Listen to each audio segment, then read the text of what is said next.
Y ahora, para terminar las exposiciones de esta parte, vamos a tener al doctor Fausto Garmendia,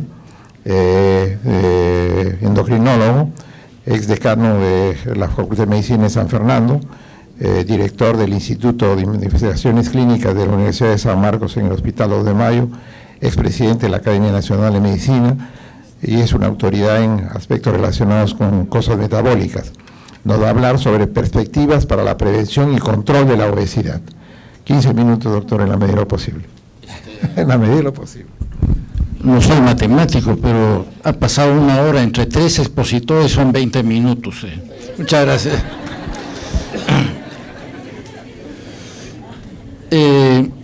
Agradezco mucho esta invitación para participar en este tema que es sobre perspectivas de la prevención y control de la obesidad. Comenzaré señalando en primer lugar que la obesidad ya no es considerada como una belleza, como fue inclusive inspiración para una serie de pintores como Rubens o Botero, etcétera, ¿no? Evidentemente tenemos que considerar que es una enfermedad crónica, y es una enfermedad crónica que se produce por un trastorno en el equilibrio entre el número de calorías que uno ingiere en la alimentación y el número de calorías que uno pierde en la actividad física. El problema de por qué realmente es una preocupación ahora la obesidad se deriva de 2 hechos sustanciales. En primer lugar, que se ha demostrado claramente que la obesidad produce una serie de morbilidades conexas que ya han sido mencionadas, como la diabetes, hipertensión arterial, cáncer, etcétera, etcétera. Y que, entre otras cosas, constituyen o están entre las 15 primeras causas de muerte en el Perú. Y además, el hecho de que, evidentemente, hay un incremento cada vez mayor de obesidad, no solamente a nivel global, sino también a nivel nacional. Debo primero señalar que el tejido graso, después de todo, no es tan malo como se lo señalo, porque en realidad cumple una serie de funciones, es un tejido de sostén, de reserva energética para momentos en los cuales el organismo no tiene disponibilidad de nutrientes. Es un modulador a través de una serie de sustancias que produce del hambre y saciedad. Tiene además una función endocrina y paraclínica a partir de una serie de sustancias que se producen en el tejido graso, como son la adiponectina, la resistina, el inhibidor del activador del plasminógeno, el factor de necrosis tumoral alfa, la interleuquina, la leptina, que evidentemente es una sustancia en la cual vamos a incidir posteriormente, y además se produce una serie de esteroides, entre ellos el estradiol. Para poder abocarme al tema sustancial de la prevención y el control o tratamiento de la diabetes, creo que es fundamental primero tocar 2 puntos. Uno, el que se refiere a la magnitud de la obesidad y su distribución, y el otro al que se refiere a la etiopatogenia de la obesidad. En ese sentido, de acuerdo a lo señalado por la Organización Mundial de la Salud, está esta clasificación que la conocen ustedes muy bien, en la cual está el sobrepeso, que es a partir de haber utilizado el índice de masa corporal. El sobrepeso o pro-obesidad es de 25 a 29,9, y luego viene a partir de un índice de masa corporal superior a 30, es la obesidad, que se clasifica en 3 de acuerdo a la magnitud de ella: obesidad de clase 1, de clase 2 y clase 3 o mórbida, y que hay que tenerlo muy presente porque a tanto mayor magnitud tenga la obesidad, es más difícil de controlarla y probablemente inclusive de prevenirla. Pero además de eso es necesario tener en cuenta que hay que hacer otra medición antropométrica, que es la circunferencia abdominal.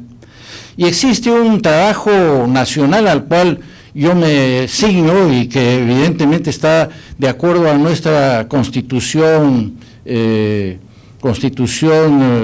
característica de ser mestizos. Este es un trabajo de una investigadora arequipeña, la doctora Medina Lezama, que señaló que una persona del sexo masculino no debe tener una circunferencia abdominal mayor de 97 centímetros y una persona del sexo femenino no debe tener una circunferencia abdominal mayor de 87 centímetros, por encima de lo cual se considera que la obesidad es una obesidad central. Y esto evidentemente es muy importante porque está demostrado que a tanto mayor cantidad de tejido graso dentro del abdomen existe mayor resistencia a la insulina. Y esa mayor resistencia a la insulina es un punto bioquímico clave porque da lugar luego al síndrome metabólico y a través del síndrome metabólico produce la hipertensión arterial, la dislipoproteinemia, la diabetes mellitus, etc. En relación a la etiopatogenia, hay evidentemente factores genéticos, epigenéticos, ambientales y una obesidad secundaria. Las ambientales o la obesidad secundaria yo diría que son factores etiopatogénicos que sean modificables. En cambio, los genéticos y los epigenéticos, que hay que tenerlos muy en cuenta, son factores no modificables y que hay que tenerlos muy en cuenta. Dentro de los genéticos están los genes. Se ha demostrado que hay una serie de genes, entre ellos el gen de la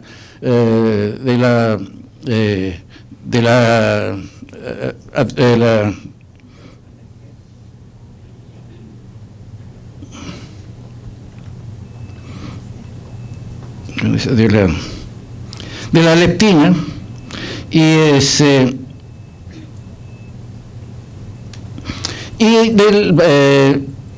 de otros genes, también los genes ahorradores que intervienen importantemente en cuanto se refiere a darle al individuo una estructura ya bien determinada desde el momento del nacimiento. Y ahí viene esta palabra tan importante de Goethe, que decía: nadie puede saltar por encima de su sombra. En los factores epigenéticos, que para mí tienen una importancia muy grande, está el estado nutricional de la gestante. O sea, ya sea que la mujer gestante está obesa o que tiene bajo peso o que está malnutrida, tiene una influencia sumamente importante en lo que se refiere a lo que va a ser posteriormente el peso del recién nacido. Entonces, el peso del recién nacido también es sumamente importante, sobre todo aquellos niños que nacen con un bajo peso.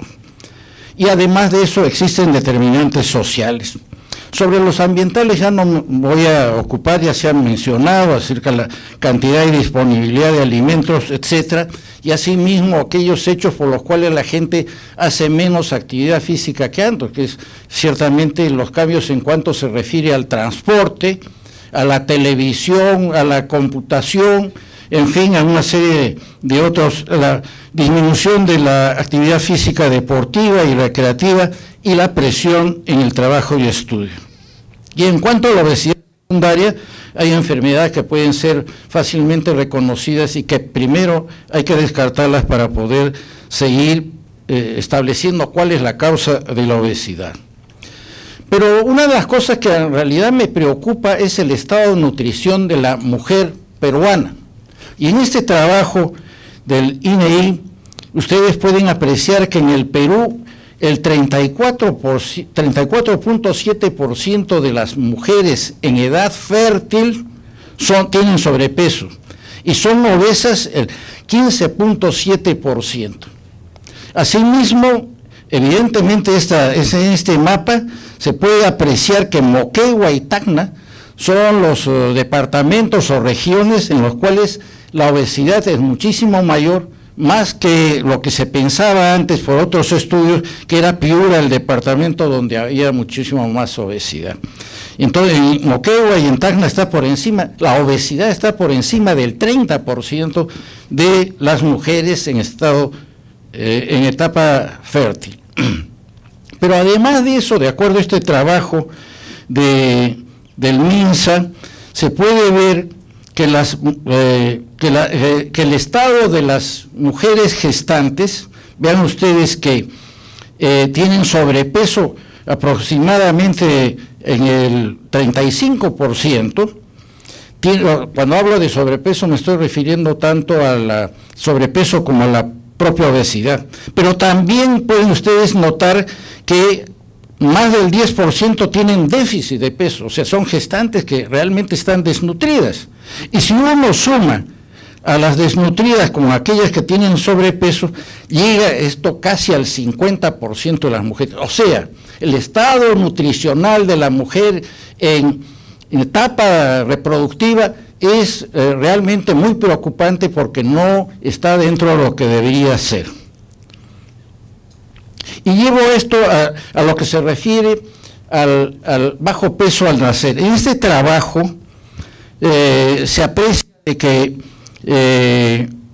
las personas que fueron examinadas estaban en una edad de 60 a 64 años de edad, en el momento en que se las examina. Pero en la parte superior ustedes pueden apreciar que era el peso de esas personas al momento de nacer.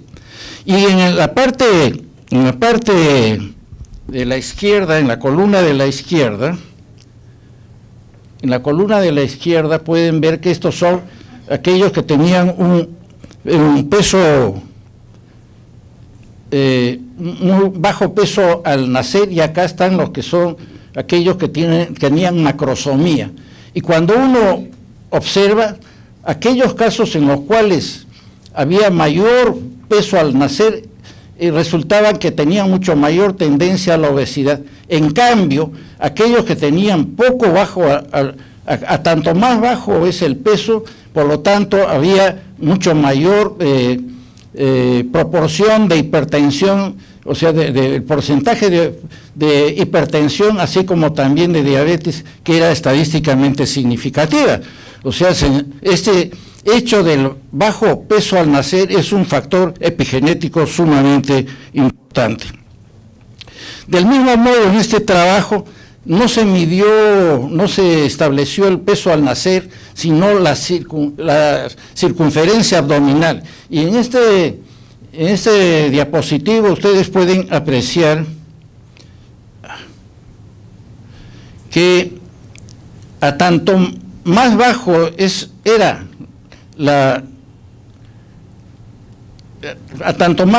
la circunferencia abdominal, había un mayor incremento del colesterol total, de la LDL y de la apoproteína B, y esto era estadísticamente significativo. O sea, estas personas que tenían bajo peso al nacer tenían mucho mayor posibilidad de tener una dislipoproteinemia. El trabajo del Instituto Nacional nos muestra que el promedio de bajo peso al nacer en el Perú para el año 2014 era de 6%.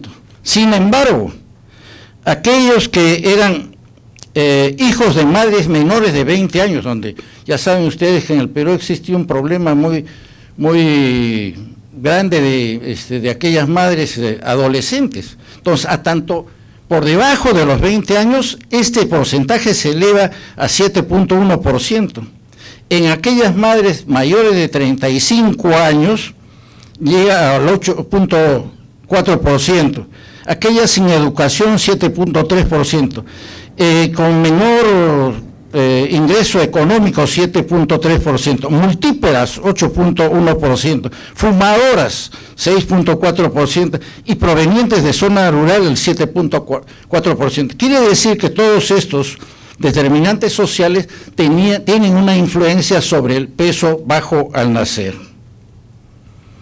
¿Cuáles son las estrategias de prevención? En primer lugar, debemos recordar que existe una resolución ministerial, que es la 771-2004 del MINSA, que establece las estrategias sanitarias nacionales del Ministerio de Salud, particularmente la Estrategia Sanitaria Nacional de Prevención y Daños por Enfermedades No Transmisibles.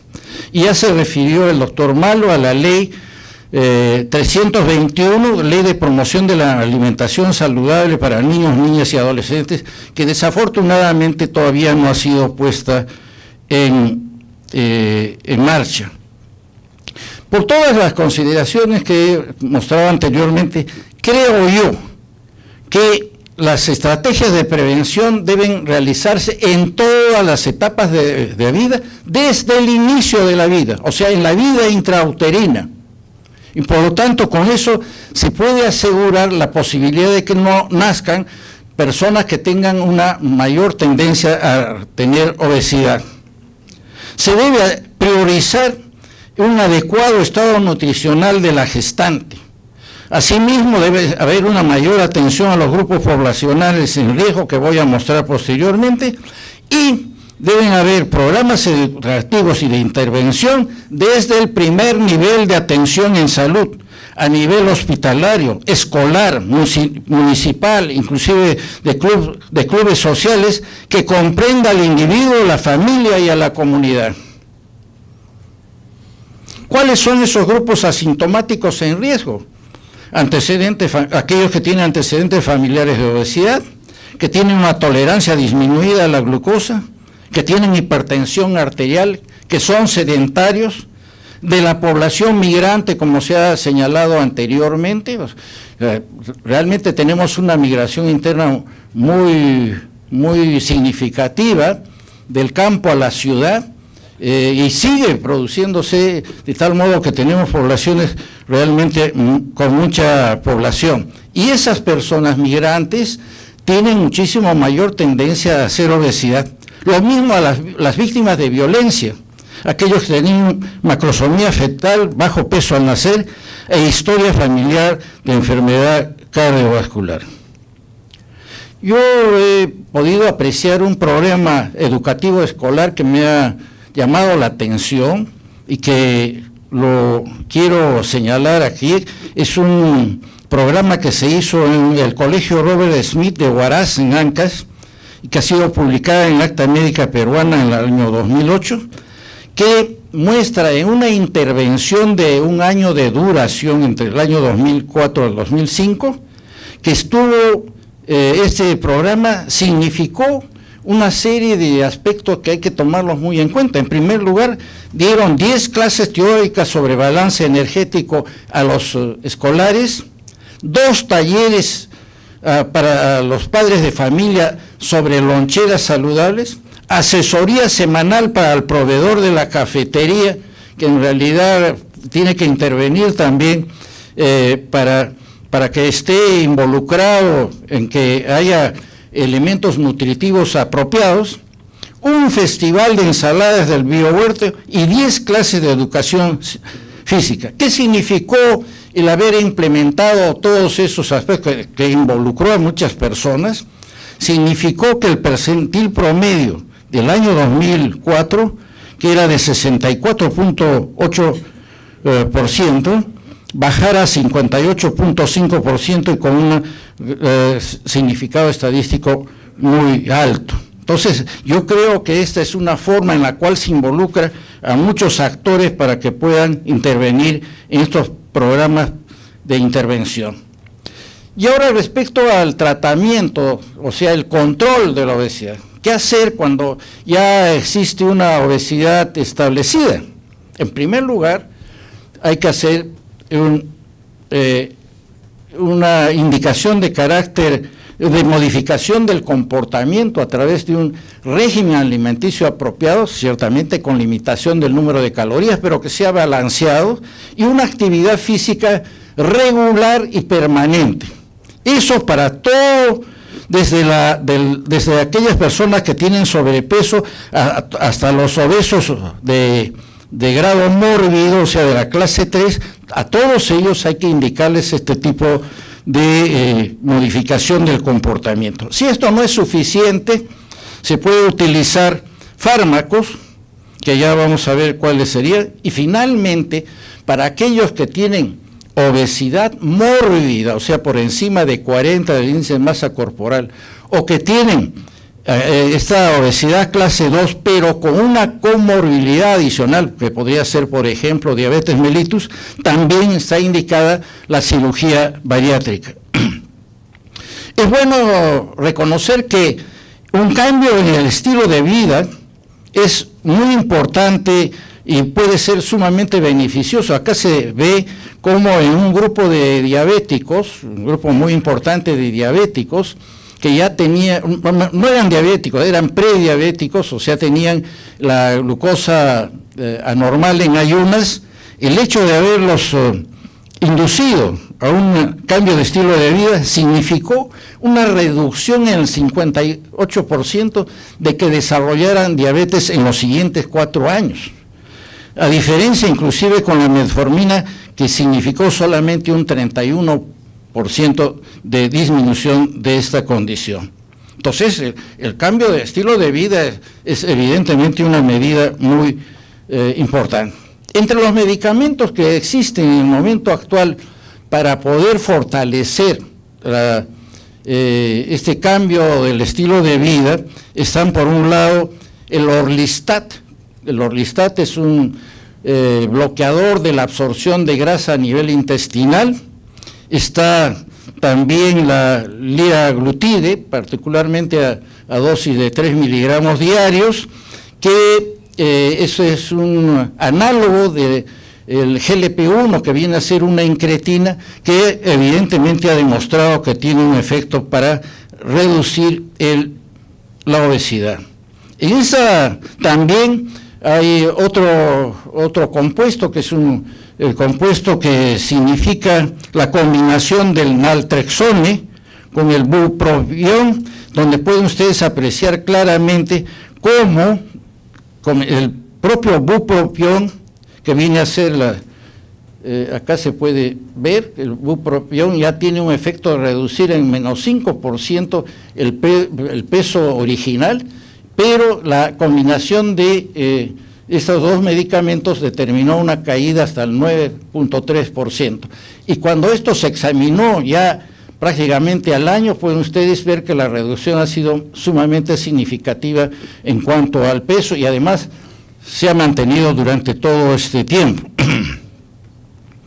En cuanto a la liraglutide, también acá se puede apreciar que hay una caída significativa de la obesidad, también en un seguimiento de un año, que llega pues cerca, está alrededor del 9%.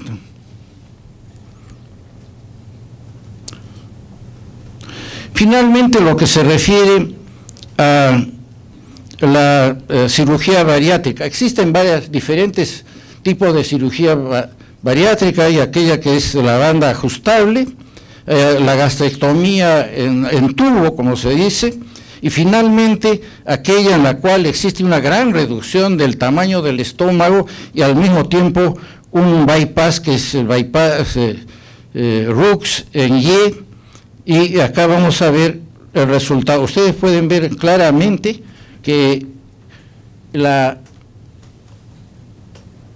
hay una reducción sumamente importante. Estos son los controles, que se redujo solamente en 2%. Este es el efecto de la banda ajustable, que llega a menos 25%, pero la gastrectomía con bypass llega al 32%, y vean ustedes que esa disminución importante del peso se mantiene hasta 15 años después de haberse llevado a cabo esta intervención quirúrgica. Bueno, para finalizar, señalaremos algunas conclusiones. La prevención de la obesidad debe comenzar al inicio de la vida.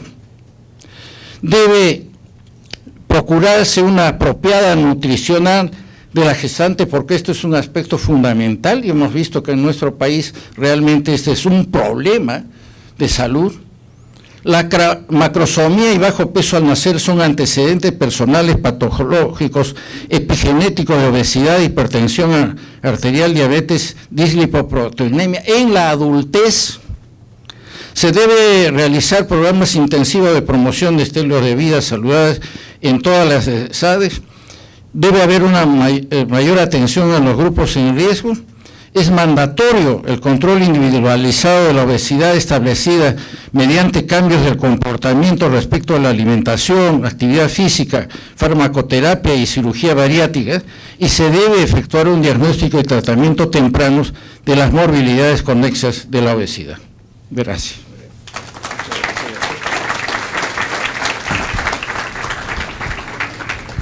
Gracias, doctor Garmendia. El instituto también le otorga este reconocimiento por una interesante conferencia. Esperamos después un documento escrito con una síntesis de este asunto.